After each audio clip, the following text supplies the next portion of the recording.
Good morning students. नया lesson personality के साथ हाजिर हूँ। पर्सनालिटी के बारे में हम अक्सर बात करते हैं, उसकी पर्सनालिटी बहुत अच्छी है, वो बहुत तो जनरली हमारे जहन में क्या आता है कि उसका अपीयरेंस बहुत अच्छा है, मतलब ही इज़ गुड लुकिंग और शी इज़ गुड लुकिंग।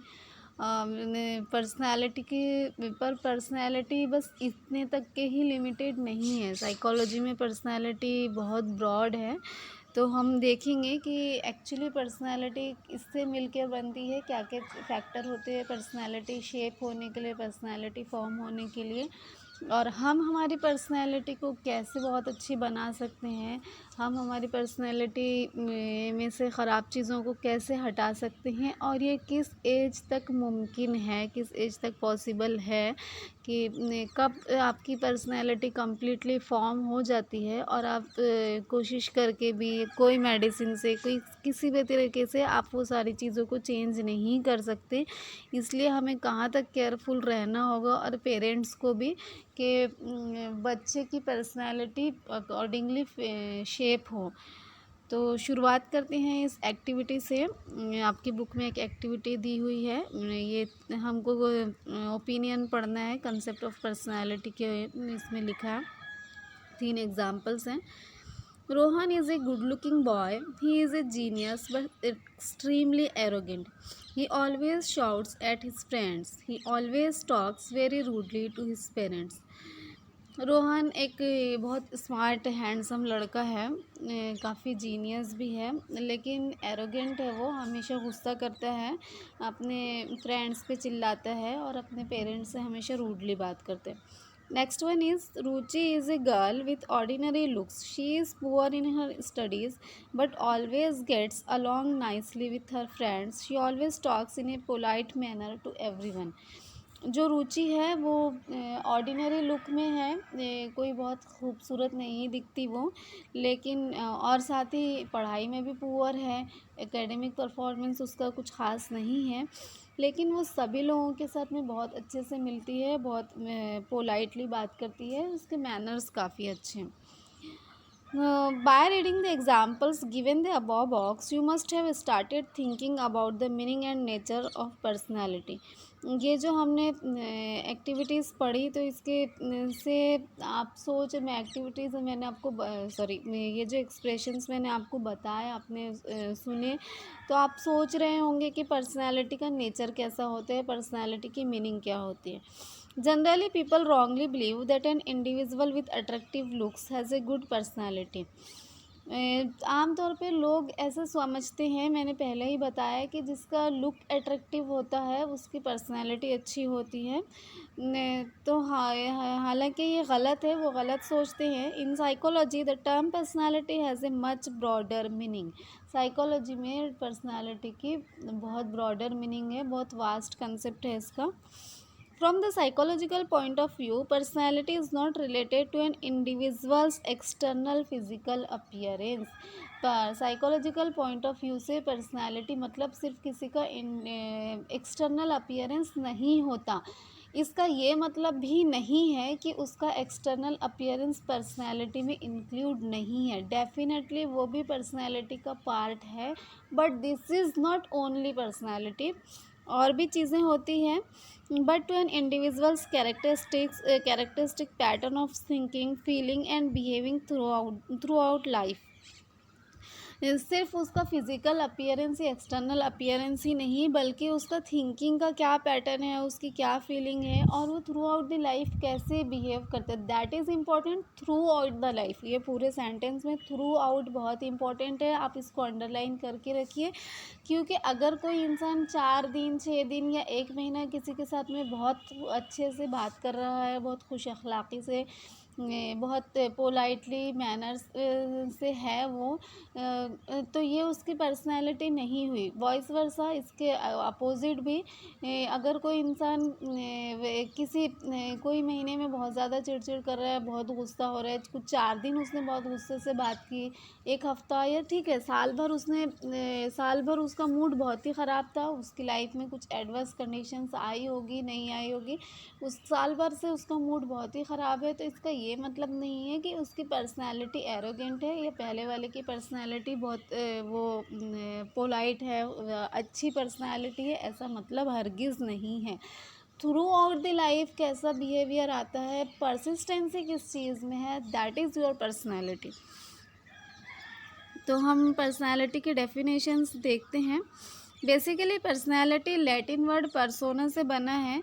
पहले जब ग्रीक स्टेज में एक्टर्स जो मास्क लगाया करते थे उनके कैरेक्टर की सूटेबिलिटी के हिसाब से, तो उस मास्क को पर्सोना कहा जाता था। पर्सोना यानी मास्क होता है, तो उसी से पर्सनालिटी मीनिंग बना है। मतलब वो खुद को प्रोजेक्ट करने के लिए जिस चीज़ को प्रोजेक्ट करना होता है अकॉर्डिंगली मास्क वो लगाते हैं।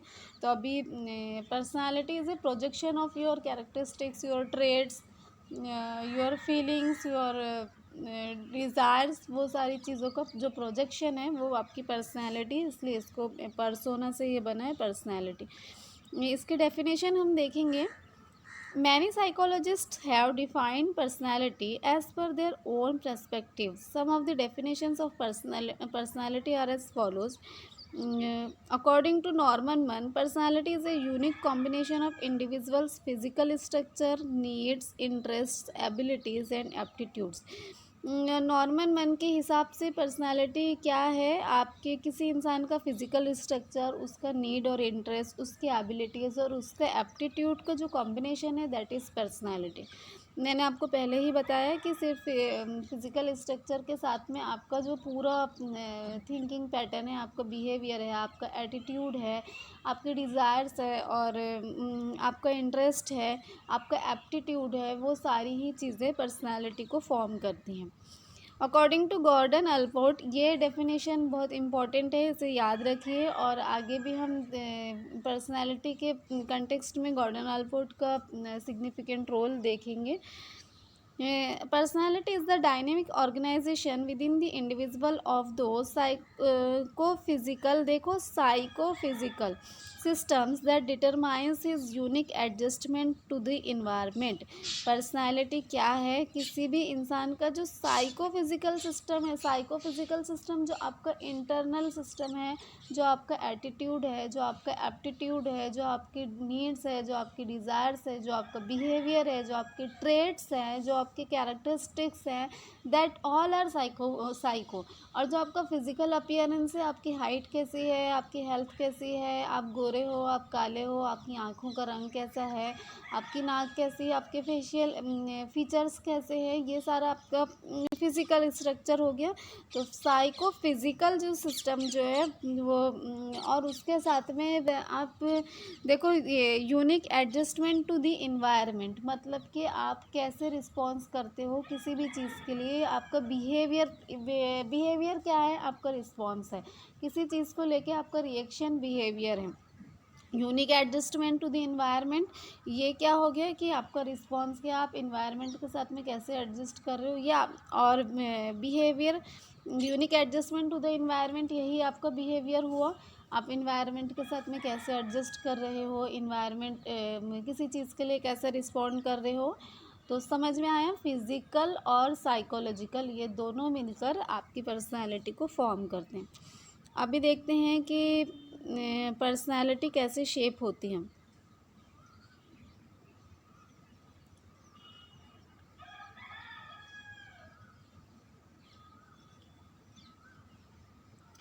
क्या क्या चीज़ें होती हैं पर्सनालिटी में, nutritious diet, junk food, physics, exercise, technology, peer group, parent, neighbours, relatives, childhood experience. An individual's personality gets shaped by a wide variety of factors which often act in conjunction. Some of the factors shaping personality of an individual as follows. इंसान की personality में बहुत सारे factors होते हैं और सब मिलकर एक्ट करते हैं एक साथ। तो सबसे पहला और इम्पॉर्टेंट फैक्टर हेरेडिटी होता है। हेरेडिटी से ही पर्सनालिटी की शुरुआत होती है। हेरेडिटी मतलब आप आपके पेरेंट्स से जो कैरेक्टरिस्टिक्स इनहेरेंट करते हो वो आपकी पर्सनालिटी को बनाती है।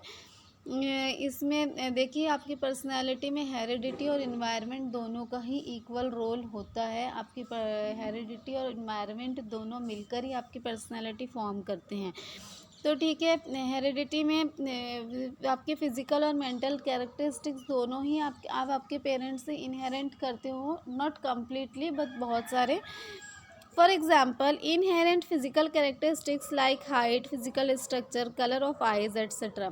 मतलब मिसाल के तौर पर आपके पेरेंट्स की जैसी आपकी हाइट हो सकती है, आपका फिजिकल स्ट्रक्चर, आपकी आँखों का कलर आपके पेरेंट्स की तरह होता है, नहीं भी होता है। आप बहुत सारी चीज़ें इनहेरिट करते हो, बहुत सारी चीज़ें इनहेरिट नहीं करते हो।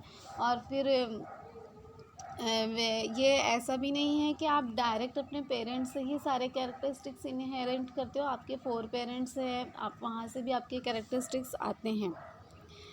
It may also influence the self-concept, which in turn may influence the personality makeup of an individual. सिर्फ फिज़िकल कैरेक्टरिस्टिक्स ही नहीं बल्कि जो कंसेप्ट्स होते हैं वो भी इनहेरिट होते हैं।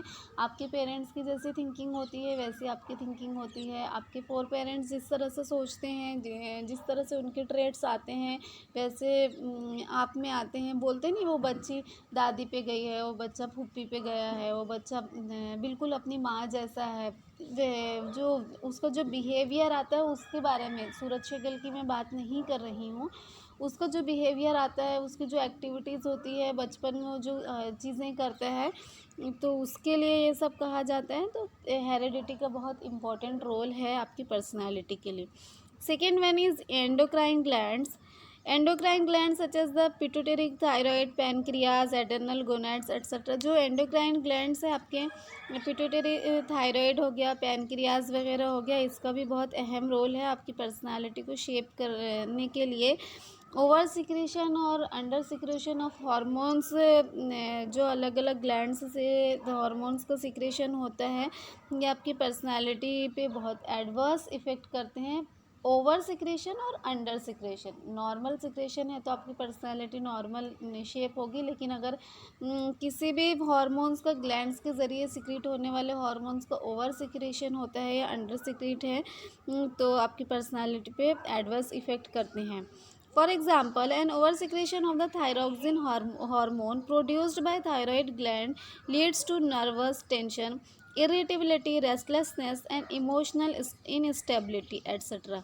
मिसाल के तौर पे अगर थायरॉक्सिन हार्मोन का जो थायराइड ग्लैंड से सिक्रीट होता है, ओवर सिक्रेशन है आपकी बॉडी में, तो आपकी पर्सनालिटी में नर्वसनेस होगी, टेंशन में रहते होगे आप, इरिटेबिलिटी होगी, रेस्टलेसनेस और इमोशनल इनस्टेबिलिटी, विच में adversely affect the personality of individual. और ऑब्वियसली फिर ये आपकी पर्सनैलिटी को एडवर्सली अफेक्ट करेगा। Third one is family. Family का भी उतना ही अहम रोल है पर्सनालिटी में जितना कि आपके हार्मोन्स का होता है। और ऑब्वियसली ये इनहेरिट भी है और साथ ही इन्वायरमेंट, दोनों ही चीज़ें इनहेरिट तो हमने पहले पढ़ ही लिया। आप कैरेक्टरिस्टिक्स आपके पेरेंट्स से इनहेरिट करते हो। तो अभी इन्होंने हेरिडिटी और फैमिली को अलग अलग हेडिंग से क्यों लिखा है, क्या फ़र्क है हेरिडिटी से, क्या कैसे आपकी पर्सनालिटी शेप हो रही है, और फैमिली में कौन से फैक्टर है जो आपकी पर्सनालिटी को अफेक्ट कर रहे हैं। तो फैमिली हेरिडिटी से अलग इस तरह से है कि जो आपका फैमिली स्ट्रक्चर होता है, सोशो इकोनॉमिक स्टेटस आपकी फैमिली का, emotional status, academic and cultural environment आपकी फैमिलीज़ का, आपके फैमिली मेम्बर्स का आपस में इंटरेक्शन कैसा है, और बच्चों को माँ बाप ने नर्चर किस तरह से किया है, ये सारी चीज़ें फैमिली के फैक्टर्स है जो आपके पर्सनालिटी को शेप करते हैं। For example, in a family having warm emotional atmosphere, parents have healthier relations with their children. Love and respect shown by parents towards their children boosts the self confidence and self esteem of children. मिसाल के तौर पर अगर family का environment काफ़ी अच्छा है, काफ़ी वार्म है, सभी लोग एक दूसरे के साथ में बहुत मोहब्बत से, गर्मजोशी से होते हैं, पेरेंट्स के अपने बच्चों के साथ में हेल्दियर रिलेशन है, वो अपने बच्चों के साथ में ओपन है, अपने बच्चों के बच्चे उनके साथ में सारी चीज़ें शेयर कर सकते हैं, उधर से पॉजिटिव फीडबैक फीडबैक आते हैं। बच्चों के पेरेंट्स और बच्चों का क्या रिलेशन है, ये बहुत मैटर करता है। पेरेंट्स अपने बच्चों को कितना प्यार देते हैं और कितनी इज्जत देते हैं। Love and respect both are important.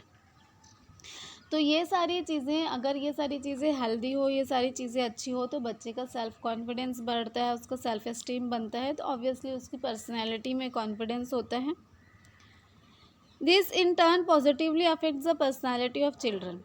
On the contrary, overprotection, rejection, negligence, etc., shown by parents towards their children leads to low self-esteem and low self-confidence among children, which have adverse effects on the personality of children. देखिए ये line में over protection, इसको underline कीजिए, ये बहुत अहम है। हम ऊपर देख रहे थे कि love and respect, parents and children relation personality पे अच्छा इफ़ेक्ट करते हैं। तो आप बोलेंगे कि ओवर प्रोटेक्शन भी तो लव का ही पार्ट है, कि जो पेरेंट्स अपने बच्चों से बहुत ज़्यादा प्यार करते हैं तो वो उनके लिए ओवर प्रोटेक्टिव है, वो उनकी सभी बातों का ध्यान रखते हैं, उनके हर चीज़ का ख्याल रखते हैं। लेकिन देखिए लव एंड रिस्पेक्ट पर्सनालिटी पे पॉजिटिव इफ़ेक्ट डालता है, अच्छा इफ़ेक्ट डालता है, वाइल ओवर प्रोटेक्शन पर्सनालिटी पे निगेटिव इफ़ेक्ट डालता है। लव एंड रिस्पेक्ट से आपकी पर्सनालिटी में कॉन्फिडेंस आता है, जबकि ओवर प्रोटेक्शन से आपकी पर्सनालिटी का कॉन्फिडेंस कम होता है। तो आप जो पेरेंट्स अपने बच्चों के साथ में प्यार करते हैं तो उसकी बाउंड्री लाइन होनी चाहिए। प्यार मतलब ये नहीं होता कि आप उनसे लविंग वर्ड्स बोल रहे हो, या आप उनको बहुत अच्छा खाने के लिए दे रहे हो, या आप उनकी हर चीज़ आप खुद से करके दे रहे हो, या आपने उनके लिए 4 नौकर लगा के रखे हैं। This is not love. Love मतलब ये आप उनकी केयर करते हो, उनकी पर्सनैलिटी में कौन सी चीज़ें अफेक्ट करती है, उनको लाइफ में कैसे आगे बढ़ना चाहिए, वो सारी चीज़ों का आप ध्यान रखते हो। उनका कॉन्फिडेंस उनकी पर्सनैलिटी में आना चाहिए, उनको खुद से चीज़ें करनी आनी चाहिए, वो इंडिपेंडेंट होने चाहिए। अगर माँ बाप अपने बच्चों से कोई काम करवाते हैं, इसका मतलब ये होता है कि वो अपने बच्चों से बहुत प्यार करते हैं और वो उनको आगे आने वाली लाइफ के लिए इंडिपेंडेंट बना रहे हैं। इसके साथ ही ओवर प्रोटेक्शन भी पर्सनालिटी पे एडवर्स इफ़ेक्ट करते हैं, और साथ ही इसके अपोजिट रिजेक्शन भी पर्सनालिटी पे बहुत ही एडवर्स इफ़ेक्ट करता है। अगर पेरेंट्स अपने बच्चों को टाइम नहीं दे पाते हैं, उन्हें अपने बच्चों की बात नहीं सुन पाते हैं, या अपने बच्चों को रिस्पॉन्स नहीं करते हैं, तो ये भी पर्सनालिटी पे एडवर्स इफ़ेक्ट करता है। निग्लिजेंस हो गया, पेरेंट्स अपने बच्चों को नज़रअंदाज कर रहे हैं। बहुत बार ऐसा होता है कि पेरेंट्स अपने ही टेंशन में होते हैं, इसलिए वो उनको ऐसे लगता है उन्होंने बच्चों की ट्यूशन अच्छी लगा दी है, उन्होंने बच्चों को घर में सारी फैसिलिटीज़ दी है, घर में खाने पीने की सारी चीज़ें अवेलेबल है, यानी जो भी आपके बेसिक नीड्स एंड डिज़ायर्स होती हैं, सारे गैजेट्स है, सारी फैसिलिटीज़, लाइफ की लग्जरीज उन्होंने अवेलेबल करवा दी हैं। तो इसके मतलब उन्होंने अपने बच्चों को बहुत अच्छी ज़िंदगी दी है, और फिर वो बोलते हैं कि हम कमा किस लिए रहे हैं, बच्चों के लिए कमा रहे हैं। मतलब जो हमारा टाइम पूरा जा रहा है, हम दिन रात बस पैसे के पीछे भाग रहे हैं, या अपने काम के पीछे भाग रहे हैं, अपने बिजनेस में बहुत ज़्यादा बिजी हैं। हमने बच्चों को सारी फैसिलिटीज़ दी है, हमने बच्चों को सारी लग्जरीज दी है, तो मतलब हम बच्चों से बहुत प्यार करते हैं और बच्चों की पर्सनैलिटी अच्छी फॉर्म होगी, अगर वो ऐसा सोचते हैं तो वो पूरी तरह से गलत है। नेग्लिजेंस कभी कभी आपका सोच से भी होता है, और कभी कभी ऐसे भी जाने अनजाने में भी नेग्लिजेंस होता है। कभी तो ठीक है, पेरेंट्स कोई टेंशन में है तो बच्चों को निगलेक्ट कर रहे हैं, बच्चों पे को वक्त नहीं दे पा रहे हैं। लेकिन कभी कभी ऐसा होता है कि पेरेंट्स इस बात को समझते ही नहीं है कि बच्चा निगलेक्ट हो रहा है, हम उसको टाइम नहीं दे पा रहे हैं, या फिर हमारे टाइम की, हमारे साथ वक्त बिताने की उसे ज़रूरत है। रैदर देन वो इस पे फोकस करते हैं कि वो बच्चे को लाइफ की कितनी लग्जरीज है, कितनी फैसिलिटीज़ प्रोवाइड कर रहे हैं। तो ये दोनों ही निगलिजेंस है, और ये आपकी पर्सनैलिटी पे, मतलब बच्चों के पेरेंट्स का निगलिजेंस बच्चों की पर्सनैलिटी पे एडवर्स इफ़ेक्ट करता है। ओवर प्रोटेक्शन भी एडवर्स इफ़ेक्ट करता है, और निगलिजेंस भी या रिजेक्शन भी एडवर्स इफ़ेक्ट करता है। और इन सारी चीज़ों से क्या होता है, shown by parents towards their children leads to low self esteem and low self confidence among children which have adverse effects on the personality of children.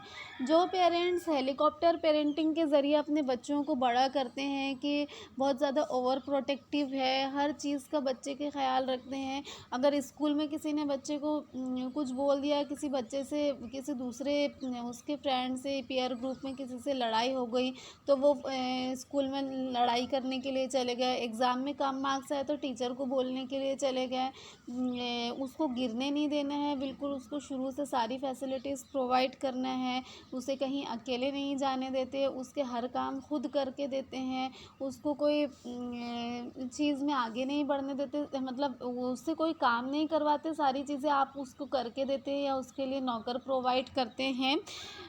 तो ये सब ओवर प्रोटेक्शन होता है। और आप जब बच्चे को गिरने ही नहीं दोगे, जब आप, तो वो खड़े कैसे होगा, वो चलना सीखेगा कैसे जब आप उसको गिरने नहीं दोगे। देखिए जब बच्चा, छोटा बच्चा जब चलना सीखता है, वो पहले खड़ा होता है, हाथ पकड़ता है, वो कई बार गिरता है, उठता है, तब जाके वो चलना सीखता है। लेकिन अगर कोई पेरेंट्स ऐसा सोचे कि बच्चे ने गिरना ही नहीं चाहिए, तो गिरने के डर से वो उसको खड़ा ही नहीं होने देगा, क्योंकि छोटा बच्चा है वो तो गिरेगा ही, गिरने के डर से वो उसको खड़ा ही नहीं होने देगा। बच्चा खड़ा ही नहीं होगा तो वो आगे कैसे बढ़ेगा, वो चलेगा कैसे। तो यही लाइफ में भी होता है कि जब पेरेंट्स आपकी सारी चीज़ें करके देते हैं, आपको खुद से दुनिया को फेस करने के लिए नहीं देते हैं, या आपको वो इंडिपेंडेंट नहीं बनाते, या वो आपको इंडिविजुअली कोई काम करने नहीं देते, तो मतलब वो आपको खड़े ही नहीं होने दे रहे हैं, और उसकी वजह से आप में सेल्फ एस्टीम लो होता है, आपका कॉन्फिडेंस लो होता है। Peers are a pervasive aspect of our social life. Peers surround us in our everyday lives from early childhood until old age. देखिए पीयर ग्रुप होता है, हम जो हमारे एज ग्रुप के लोग हैं, जिनके साथ में हमारी पढ़ाई हो रही है, जो हमारे मोहल्ले के, हमारे पास के लोग हैं, जिनके साथ में हमारा बचपन बीता है। तो पीयर ग्रुप हमेशा ही होता है, थ्रू आउट द लाइफ होता है, बचपन से बुढ़ापे तक के हम कुछ लोगों के बीच में रहते हैं, हम उम्र लोगों के बीच में होते हैं। हम members of the same classroom, आपके क्लासरूम के जो दूसरे बच्चे हैं, वर्क प्लेस और स्पोर्ट्स क्लब, आप जहाँ पे काम करते हो वहाँ के दूसरे मेंबर्स, ये सारी चीज़ें मिलकर पेयर ग्रुप बनता है। The peer group may influence personality in a positive as well as negative manner. तो आपके जो फ्रेंड्स हैं, जो कहते हैं संगत का असर होता है, तो संगत का असर ऐसे टेम्परेरी नहीं होता है, बल्कि ये आपकी पूरी पर्सनैलिटी को लाइफ लॉन्ग अफेक्ट करता है। आप पर्सनैलिटी एक बार शेप हो गई, अभी कुछ नहीं हो सकता उसका। 18 ईयर्स की एज तक की आपकी पर्सनैलिटी बनती है, बस दैट्स इट। अभी आपका बचपन से 18 ईयर्स तक का लाइफ स्पैन कैसे गुजरा है, किन लोगों के साथ में आप रहे हैं, आपकी फैमिली का एनवायरनमेंट क्या था, आपके पेरेंट्स का आपके साथ में रिलेशन कैसा था, ये सारी चीज़ें अफेक्ट करती है। आपके फ्रेंड्स कैसे हैं, इसलिए बचपन से ही पेरेंट्स को भी ये वॉच करना चाहिए कि उनके बच्चे किन लोगों से मिल रहे हैं, उनके फ्रेंड्स कैसे हैं। और हमने भी इस बात का ध्यान रखना चाहिए कि हम बुरे लोगों की सोहबत से, बुरे लोग मतलब जो बुरी हरकतें करते, कोई इंसान बुरा नहीं होता है, जिनके अंदर गलत आदतें हैं, हमें ऐसे लोगों से दूर रहना चाहिए, क्योंकि ये आपकी पर्सनैलिटी को अफेक्ट करते हैं और इसके लाइफ लॉन्ग इफ़ेक्ट दिखाई देते हैं। For example, good habits such as studying regularly, developing healthy attitude towards own gender and the opposite gender, etc.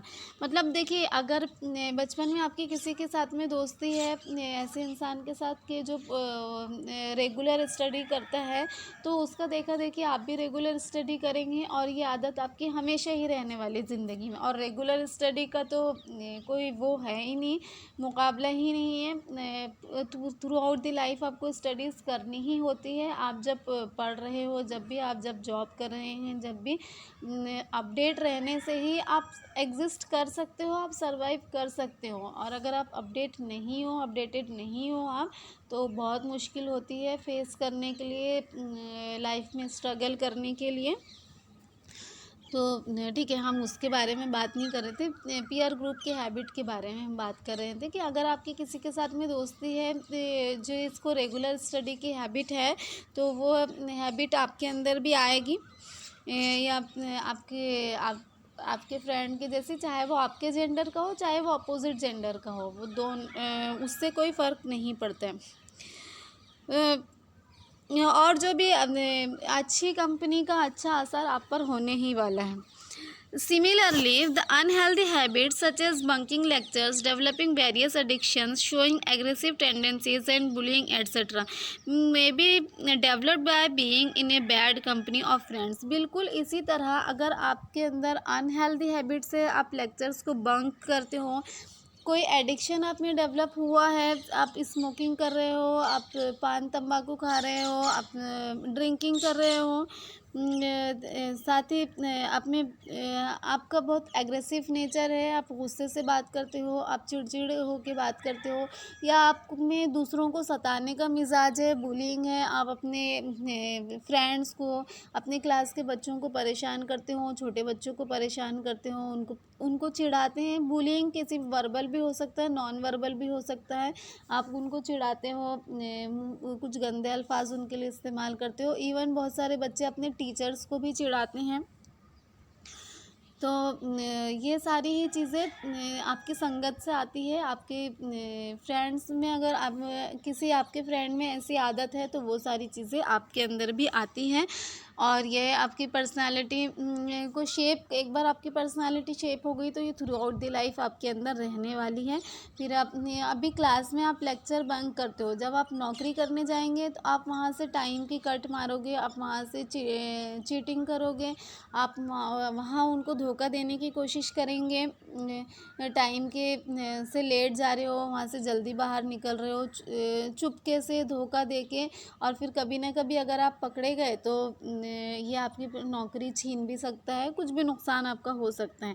अगर आप में कोई एडिक्शन है तो वो भी थ्रू आउट द लाइफ रहने वाला है। अगर बचपन में आपको स्मोकिंग की आदत हो गई, ड्रिंकिंग की आदत हो गई, या किसी भी एडिक्शन, किसी भी तरह का आपका एडिक्शन हो गया, तो वो आदत फिर छूटने वाली नहीं है। एग्रेसिव टेंडेंसीज, आपका दोस्त गुस्से वाला है, आप भी उसके साथ में गुस्सा करना सीख गए, क्योंकि बहुत सारे दोस्त ऐसे बताते हैं कि मतलब गुस्सा करना एक बहुत अच्छी क्वालिटी होती है, हम सुपेरियर होते हैं, ऐसा बचपन में बहुत सारे लोगों की थिंकिंग होती है कि अगर हम किसी के ऊपर गुस्सा करते हैं या हम किसी को ज़ोर से बोलते हैं, मतलब हम उससे सुपेरियर हैं। तो दूसरे फ्रेंड को भी ये बड़ा एडमायरिंग लगता है, बड़ा अट्रैक्टिव लगता है कि हम सामने वाले से सुपेरियर है, हम उस पर हुकूमत कर सकते हैं।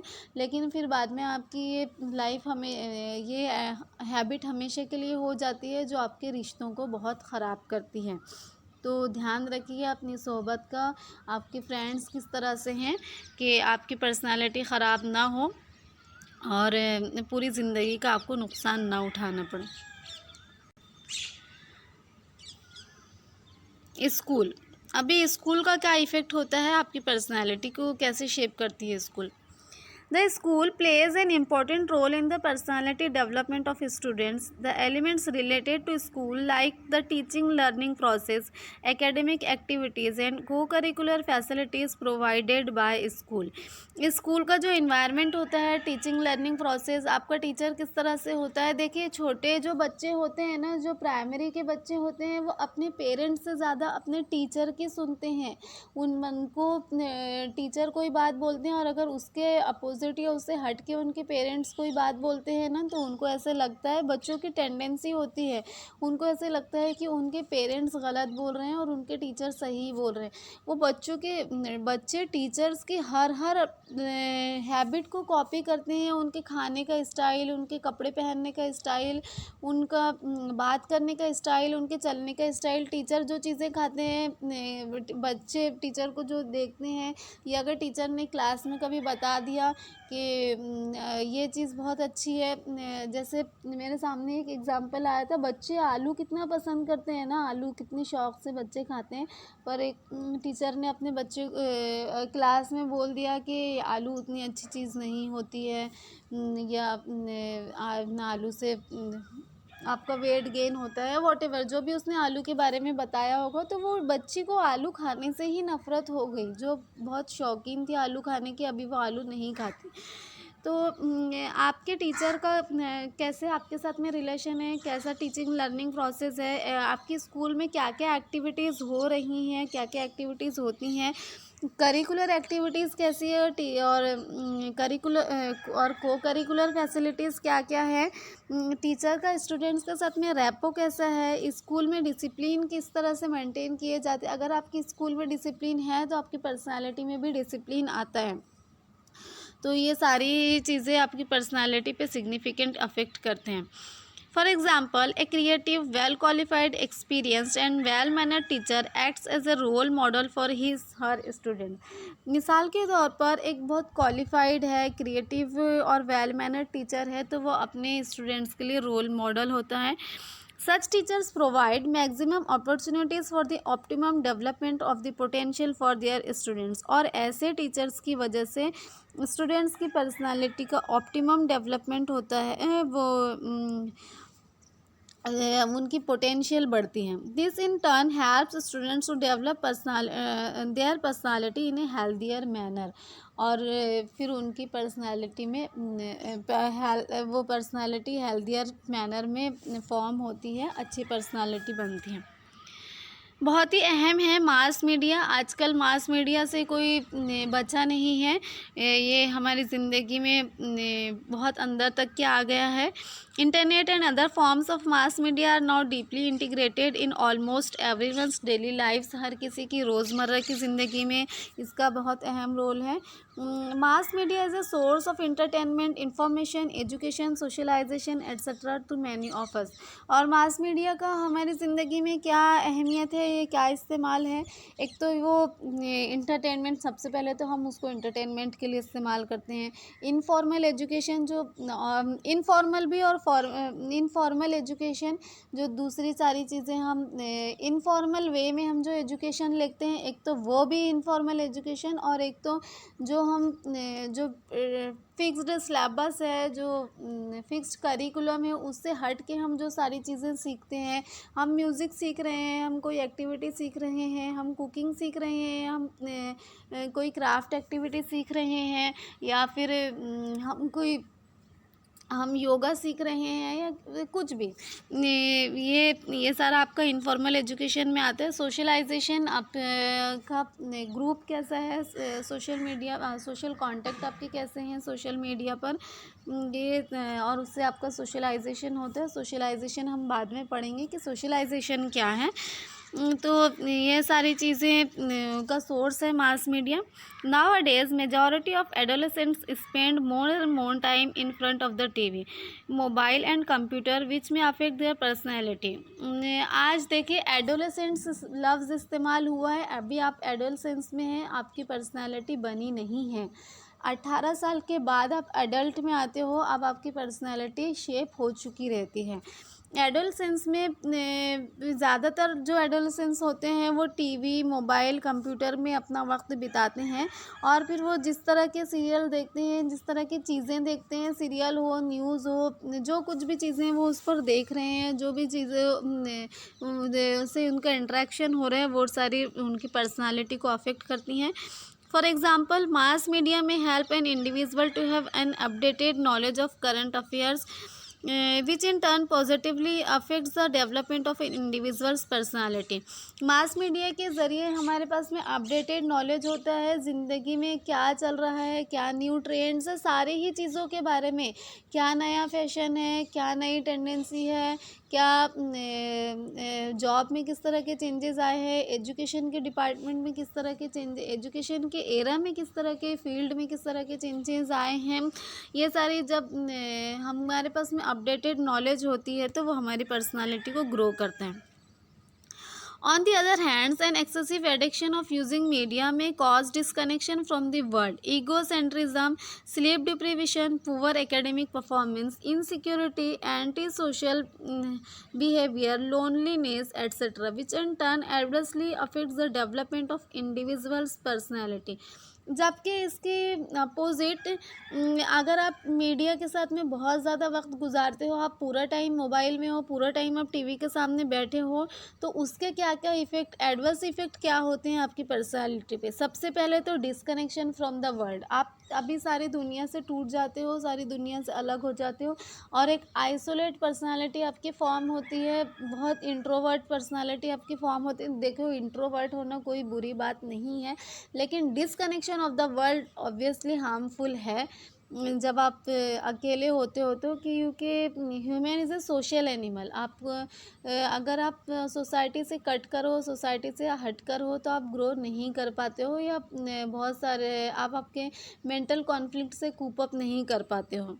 ईगोसेंट्रिज्म आप बस खुद के बारे में सोचते हो या खुद को सही समझते हो। स्लीप डिप्रीवेशन, इंसान मोबाइल में और इंटरनेट पे बहुत ज़्यादा वक्त बिताता है, टीवी के सामने बहुत ज़्यादा वक्त बिताता है, तो नींद पे ये असर पड़ता है उसकी, और नींद की कमी हो जाती है। डेफिनेटली एकेडमिक परफॉर्मेंस तो पुअर रहने ही वाला, जब इंसान पढ़ाई छोड़कर ये दूसरी एक्टिविटीज़ में इन्वॉल्व रहेगा।